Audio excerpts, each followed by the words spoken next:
रामकृष्ण हरी मंडळी, मी शांभवी तुमच्या मनापासून खूप खूप खूप स्वागत करते आजच्या या व्लॉगमध्ये। तर आज मी बनवले पोहे।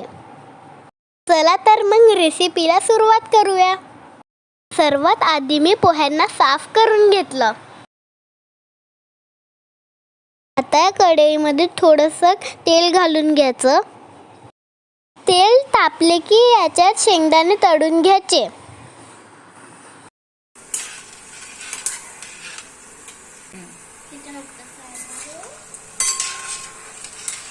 फ्राय झालेले शेंगदाणे आपण एका प्लेटीत काढून घेऊ।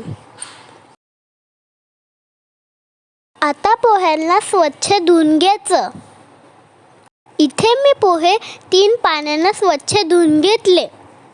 आता हे पोहे आपण चाळणीवर काढून घ्यायचे। कढईमध्ये थोड्या तेलामध्ये जिरं आणि मोहरी घालून घेऊया। जिरं आणि मोहरी घातल्यावर याच्यात कांदा आणि मिरची घालून घ्यायची।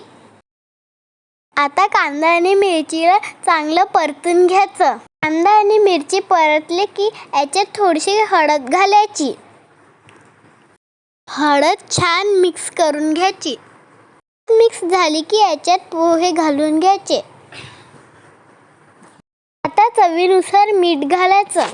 थोडीशी साखर पण घालायची। आता सगळं आपण मिक्स करून घेऊ। आता जे आपण दाणे तळले होते त्याच्यावर आपण थोडंसं मीठ घालून घेऊ आणि ते चांगलं मिक्स करून घेऊ। आता हे दाणे आपण पोह्यांवर घालून घेऊ। मी यामध्ये थोडीशी कोथिंबीर पण घातली आहे। आता दाणे आणि कोथिंबीर चांगलं मिक्स करून घेऊ। आता याच्यावर आपण एक ताट ठेवून याला वाफ आणून घेऊ।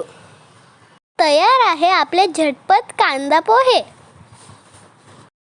आता हे पोहे आपण एका डिशमध्ये काढून घेऊ।